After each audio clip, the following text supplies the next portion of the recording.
You might think you know what the President of the United States of America sounds like. Look, I was the one who helped pass Obamacare and the assault weapons ban, and I'm not going to let anyone question my intelligence or clarity of judgment. But that is not Joe Biden. And this lot aren't who they sound like either. You're listening to Stories of Our Times from The Times and The Sunday Times. And I am not Sir David Attenborough. And I'm not Peter Griffin from Family Guy. And I'm not the famous boxer Mike Tyson. And I am not Tom Hanks, playing Forrest Gump. AI can already imitate some of the most recognizable people in the world. And now, deepfake technology is coming for the rest of us. Scammers are creating fake voices of normal people like you and me, and then calling their parents and stealing thousands of pounds. Hey, Dad. You had an accident. Who's this? It's me, your daughter. Leah? It's me, Dad. Who else? When I first heard my daughter's voice, it convinced me that that was her. I said, "What's wrong? What's wrong?" She goes, "I've had an accident and I need your help." If this is how the scams now work, we thought we'd find out just how easy it would be to create a fake so good that it could fool your parents in a phone call.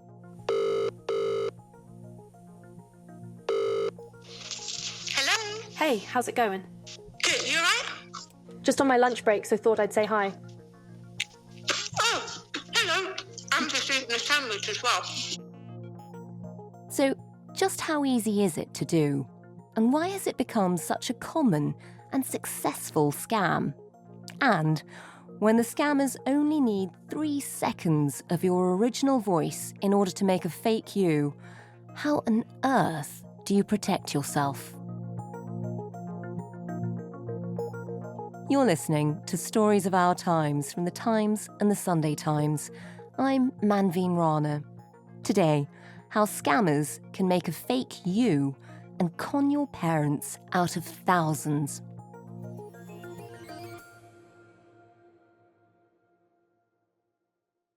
My name is Katie Tarrant and I'm a news reporter for The Sunday Times. Katie used to work with us on the podcast until The Sunday Times spirited her away. But the other day, she returned to the fold because she wanted some help with a particular task. I wanted to make a fake Katie and then call my mum with her and see if she realised it was me. So, as you guys know audio, I popped over to your desk for a chat with one of your producers, James. So, Katie, you stopped by the Stories of Our Times desk for some help with pranking your mum.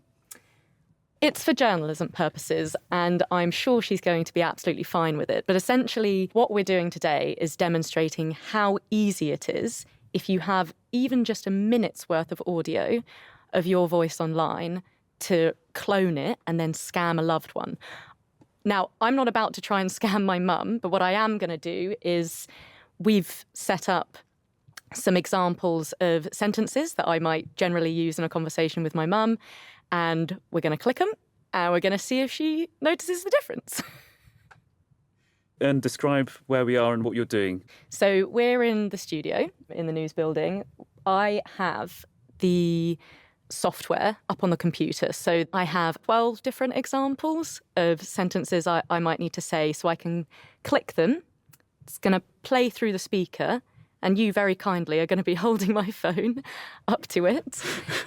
And hopefully it will sound like me. Do you want to trigger some of them off? Yeah, let's give it a go. Hey, how's it going? Yeah, not bad, thanks. How's the villa? It's quite convincing. It's really nailed that intonation. And if she asks you a question that you don't have a pre-recorded answer for... For example, what did you have for breakfast? Yeah. And you've typed cereal, generate... Cereal. Oh, play that again? Cereal. So this is... you've got to be on alert for unexpected questions. I've got to be on alert. I mean, I speak to my mum every day, so I feel like I can predict exactly what she's going to ask me. That's, an advantage a scammer wouldn't necessarily have. But I've been told by a former police officer who expert in fraud that these scammers will invest time looking at your social media profiles, getting to know you, and then predicting how you're going to respond to things. So that's why you've already prepared How is Furniture Shopping? Exactly, because I know that's what she's doing today. Okay, so we're going to call your mum. Yeah. How do you feel about it? I feel nervous, but I do feel like she's going to fall for it. If she doesn't fall for it, that's brilliant. I've got a very tech-savvy mum, apparently, but my estimations are not that high. Okay. Katie, before we get to the call itself, just take us back a step. How did you create a fake version of your voice? It was a surprisingly easy process. I started off by seeing what sort of audio of my voice was readily available online. So just typed my name into Google and clicked on video so I could see what sort of examples of audio are out there. Because experts say it takes only 3 seconds of audio to be able to clone your voice. So you only need 3 seconds. And what do you do with that? I mean, like, what do you use to replicate yourself? So in my case, I had a very embarrassing video of me attempting to do a documentary as a student. So I trimmed it to a minute because the software I was using, 11 Labs, which is an AI voice cloning technology, it suggests giving it a minute. So I put this audio into 11 Labs, and within seconds, it had an AI clone of me. That's so alarming. And I mean, like, how readily available is this software? Can anybody get hold of it? And do you have to pay for it? Is it expensive? It's incredibly easy. And I mean, this is just one of tens, possibly hundreds of voice cloning apps and technology out there. So this one, it offered me, very kindly, a month's subscription for just $1. And, you know, within under 10 minutes, I had created this soundboard of different clips that fake Katie could spit out within a matter of seconds. And just remind us why you were doing this in the first place, because I don't think many people would want to hear themselves saying things they can't quite control or didn't say themselves. This wasn't just for fun. It's because this technology is being used as a scam that's becoming increasingly common in the UK. So if somebody has at least 3 seconds of audio of their voice online, a scammer will take this, put it into an AI cloning technology such as 11 Labs, and then with access to your mum, your dad's phone number, which can easily be accessed through either public data or information that's on the dark web, they'll call your loved one and they'll say something like, "I'm here with your daughter. We've kidnapped her. Oh, God. And we need you to send £10,000 by the end of today." Hello? Hi. Leah's father? Yeah, I am Leah's father. Okay. What's your name? I'm Paul. My name is Roger. Hi, Roger. What happened? Did she... Fine, look, she's all right. She's not hurt. She's just really shook up.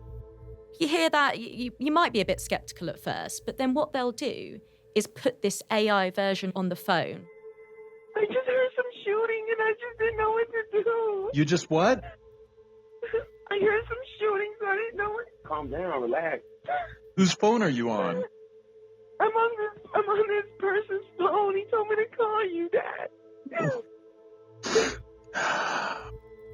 So there was this one case in the US, in Arizona, where this guy called Paul, he was the dad, and the scammer called twice, but Paul started to get a little bit suspicious, so he recorded the second call.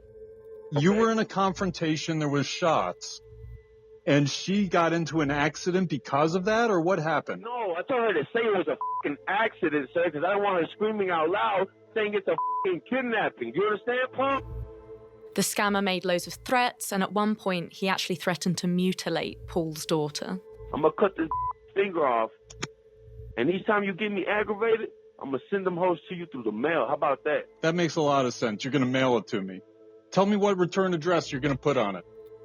And finally, the scammer made one last-ditch attempt to get money from Paul, and so absolutely horrifically, he pretended that he was raping Paul's daughter, Leah. Suck my bitch. Uh-huh. Suck my Uh-huh. Oh, yeah. I'm Did you in get it? Phoenix. I We'll don't go know. from Flagstaff. I don't know. Yeah. I wish your daughter could tell you, but she got her mouth full of it. Put her back on the phone, dude. Hello? Yeah, how did this happen? I don't know, Dad. I just started hearing some shooting. I already told you. Luckily, Paul didn't fall for the scam, and Leah, who, obviously wasn't Leah, was fine. But these scams do work. In the US last year, they estimate that these sort of voice scams scammed people out of $2.6 billion. And are all of the scams they're doing, are they all around the idea of you being kidnapped? So a couple of other examples are somebody calling to say that you've been in a car accident and need the money to help with medical care. That's obviously specific to the US because you're paying for the medical care. And there's another example of, imagine, your daughter's on holiday in Egypt and you get a call from a lawyer, somebody claiming to be a lawyer, saying, she's been arrested, send £10,000 for bail now. And again, here's your proof that she exists because you can hear her saying these words. Wow. Well, Katie, we'll come back to some of these scams in a moment because I know you've interviewed a detective as well. But before we do, let's just go back to that phone call with your mother where she gets to meet fake AI Katie. And when you called, she was actually in Cyprus and looking for some furniture. Let's just have a quick listen.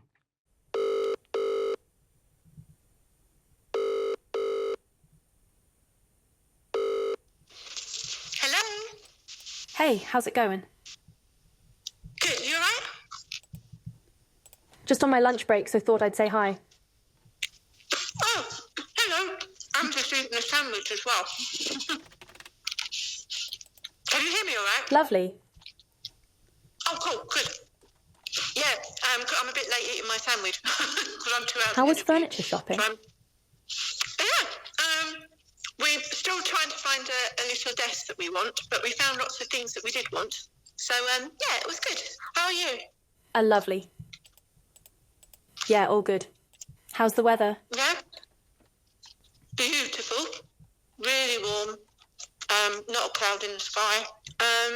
How are you? Sorry. Oh, sorry, Mum. I'm getting a call from my editor. Let me call you back.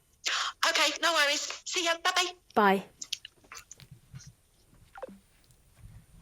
Well, I call my mum every day and she didn't notice the difference. She asked you twice how you were. She did ask me twice how I was.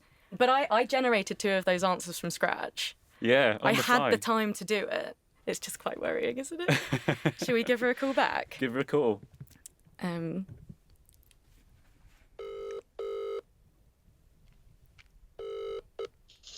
Hello? Hello, you're right.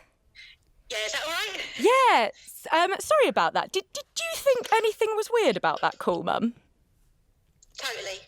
I thought either you're in the office so you don't want to say very much. Yeah. Or you've got something bad to tell me and you're not telling me quite yet. You're just like leading yourself up to it. Okay, well, I'm really sorry to have worried you. It wasn't that at all. It was that that wasn't me speaking. Shit. It was AI. Yeah. Oh my God. So yeah, it sounded like you Yeah. being very quiet.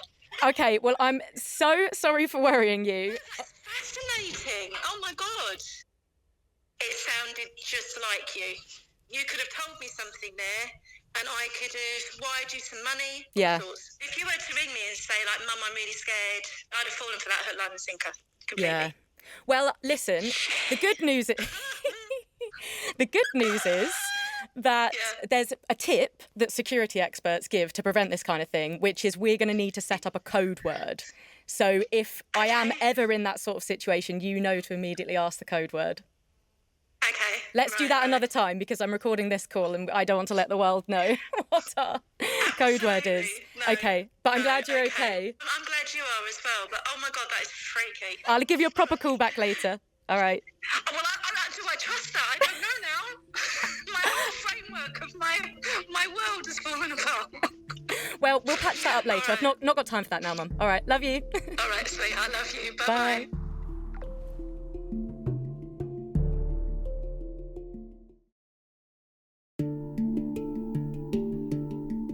Katie, we've now seen from your phone call just how convincing these fakes can be.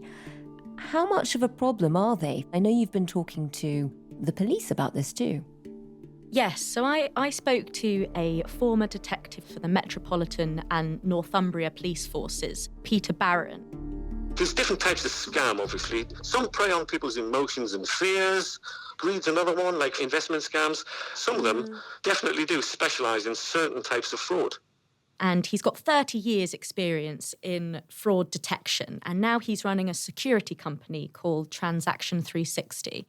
He's advising the police, and he's also just collecting this intelligence so that he can, any business that he works with, give them advice on how they can better protect their own businesses from fraud. And he says that it's increasingly becoming a problem because we live in such a target-rich environment. They go for easy targets. It's a numbers game. Because it's so easy to do, they'll knock out 6 to 10 a day. And let's say they get 2 of them back. 20 grand for a day's work. Yeah. Ooh, yeah. He knows this because he's been speaking to a reformed scammer. I spoke to him and said, tell me what's emerging. And he started to talk about this AI thing. And I said, you're having a laugh, aren't you? And he goes, I am genuinely not. He said, when this guy demonstrated it, he said, I was literally dumbfounded. He said, I can't remember the last time I was actually speechless, but I was. I said, bloody hell.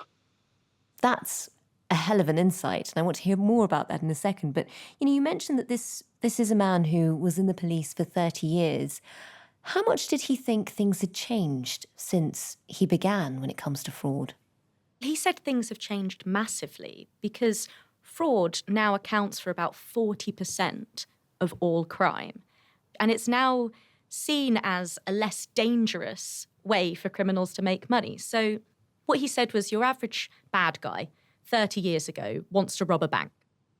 You could think, well, I need to get some cash quickly. How am I going to do it? I'll turn over the building society. Unfortunately, police decided to have armed response units. And if you come out of a building society carrying a sawn-off shotgun, there's a very good chance you're going to get shot. And by and large, the police don't miss. So you're going to end up dead. There's a big downside. It's very high stakes. It's very high risk. It's quite high cost. So then your bad guy turns to selling drugs. Drugs, yeah, dead easy. Yes and no. Yes, there's a good chance, and if you're caught, you will go to prison for a long time if you're carrying a big amount. The danger is actually probably at least as bad from the competition. So the bad guys went, this is getting risky. I made a bit of money out of drugs, but no, I need to do something else. So then your bad guy, he starts to become aware of fraud. And it's low stakes because fraud units are quite lacking in resources. And the people who arrest you probably knock on your door at a civilised hour. They don't, take the door off its hinges at 3 o'clock in the morning like they do with drug dealers. It's also quite easy online to sort of stay under the radar for an amount of time. And even if I am caught, the chances are I'll be able to talk my way around it in court and confuse the jury. So chance of being convicted is fairly small. And even if I am convicted, it's almost looked upon as a white-collar crime, and therefore the sentences people get are minimal. And it's also very minimal overheads. As I said to you, if you use a program like 11 Labs to create this AI scam, you're paying $1 a month and possibly getting, if you're hitting 2 cases a week, you could be making something like 20, 30 grand. Wow. So there's a big upside to becoming a fraudster and not much of a downside. It's worth noting here that 11 Labs does warn customers that they cannot clone a voice for abusive purposes. The company says, we proactively monitor for words and phrasing associated with misuse. We can also track down the account behind any audio generated with 11 Labs and ban it.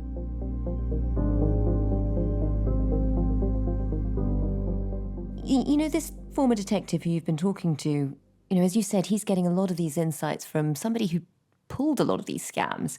Just tell us a bit more about him. Did you get to meet him? I didn't get to meet him because, quite understandably, they keep him anonymous for his own safety. We never actually identify him. because the dangers don't necessarily lie from law enforcement. The dangers lie in his ex-colleagues, as it were. I think if the other scammers, if they knew that he was feeding back information to a former police officer, that might put him in a bit of danger. But Peter Barron stressed to me that they're absolutely convinced that he is reformed because this reformed scammer's own father was targeted by a scam a few years back, and he was scammed out of 10 grand himself. I think basically his dad came close to actually ending it all. His dad was so distraught by it, that was his sort of conversion.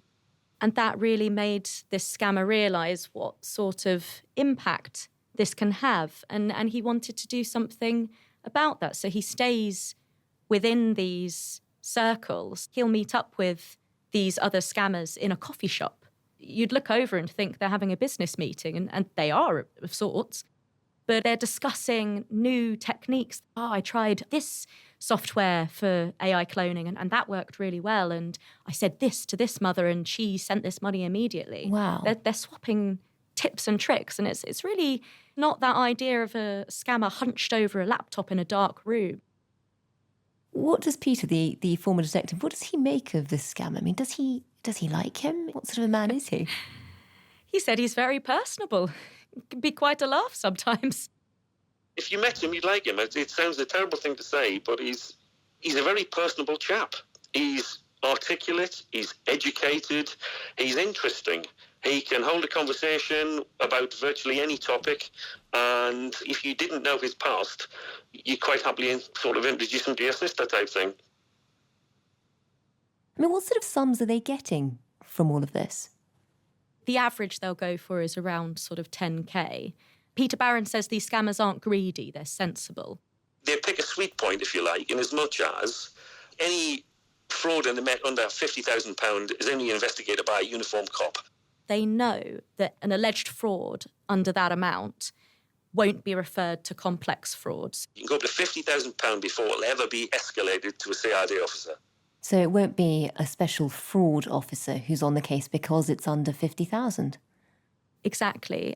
Uniform cops haven't got the time. They haven't got time to wipe their backsides, let alone investigate complex fraud. And I don't say that disparagingly, because I was a uniform cop many years ago. My son is a uniform cop now.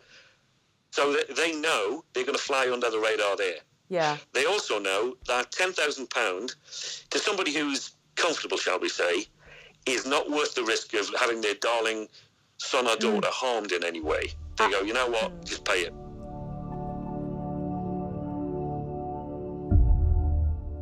That's so interesting. So they clearly know how the police work with all of this too. I mean, that's good insider knowledge. What are the police doing about it? What are they doing about all of these scams? Action Fraud, which is the national reporting centre that often feeds information into the police, they're part of the City of London Police Department. I asked them, how often is this crime happening? Because the main source of information we have in the UK at the moment is a study by the security company service McAfee, who surveyed 1,000 adults, and their responses were 1 in 4 said that this had happened to them, or they were aware of it having happened to somebody they know. And Action Fraud said that they couldn't tell us how often this is happening because most people don't report fraud when it happens anyway, because there's an element of embarrassment and stigma. Nobody wants to admit they've been done. And parents who've just shelled out 10K for some daft reason, as it turns out to be, aren't going to be shouting from the rooftops, guess how gullible I am. Yeah. And so police crime figures are never going to get anywhere near an awful lot of fraud. So, Katie, I mean, listening to all of that, my first instinct is I've got to pick up the phone, call my mother and warn her about all of this. But, you know, what is the answer? What should people be doing to protect themselves? There are general tips when it comes to fraud. This applies to any type of scam that you might be victim of, which is if somebody's asking you to act fast, just pause and think. When somebody's saying don't go to the police, do go to the police. And if you've got somebody on the other end of the phone who is claiming to be a relative or claiming that a relative is there, obviously go to the relative yourself and just double check, is this true? But I think one of the most interesting things, which was a tip from McAfee, was to set a code word with your family. And me and my mum will certainly be doing this. She has, every time I've called her since, asked me for our code word, which I won't share with you now. No, that wouldn't be wise. I mean, when you wrote about this in the Sunday Times, there was a live poll as part of the article, which just asked the public, is AI a net positive or a net negative? For you, now, having looked into all of this, where do you stand on AI? Is it good? Is it bad? Is it terrifying? Definitely slightly terrifying. I think there is this potential for this type of technology to be abused. You know, as we've seen, it's been used to deepfake celebrity voices. We saw with Martin Lewis, you know, the money-saving expert. He was a victim of a deepfake video not that long ago. Elon Musk presented his new project, in which he has already invested more than $3 billion. Musk's new project opens up great investment opportunities for British citizens. Just a reminder, that is not Martin Lewis. That's the fake. This is going around on Facebook at the moment. It's an absolutely terrifying development. This is still only early stages of the technology, and they are only going to get better. And that was the real Martin Lewis. But there is also this potential for positive, right? For example, somebody that's lost their voice, you know, think of Stephen Hawking, for example, where he had a computer-generated voice. Imagine being able to do that, but you're using audio clips of what your voice used to sound like. So it's actually your genuine voice. I think that there are definitely some positives to it. What we need to develop is technology that can recognise when it is listening to an AI voice. That's where we can better balance the positives and the negatives of this technology. And for you, I mean, how much has it changed your life? You said that whenever you speak to your mother now, she wants the code word. Has it just made her very suspicious whenever she gets a phone call? She definitely is still quite suspicious. I mean, yeah, every time she's calling me, she's asking me to confirm our code word. But actually, I think in this day and age, it is quite good to be suspicious. You don't know who's on the other end of the phone. But, you know, I do think at the end of the day, while she did, you know, pretty much fall for it, it still didn't quite nail the energy in my voice. And I think perhaps there is still something that as humans we reserve for ourselves.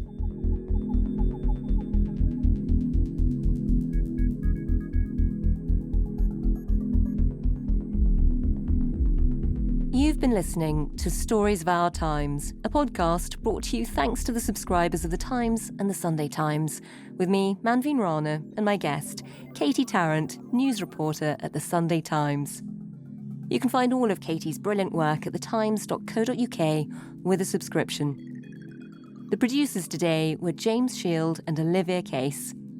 The executive producer is Kate Ford, and sound design was by Ben Sims. If you have any thoughts on what you've just heard, do drop us a line at storiesofourtimes@thetimes.co.uk. And if you enjoyed this episode, please do leave us a review wherever you get your podcasts. Thanks for listening. See you tomorrow.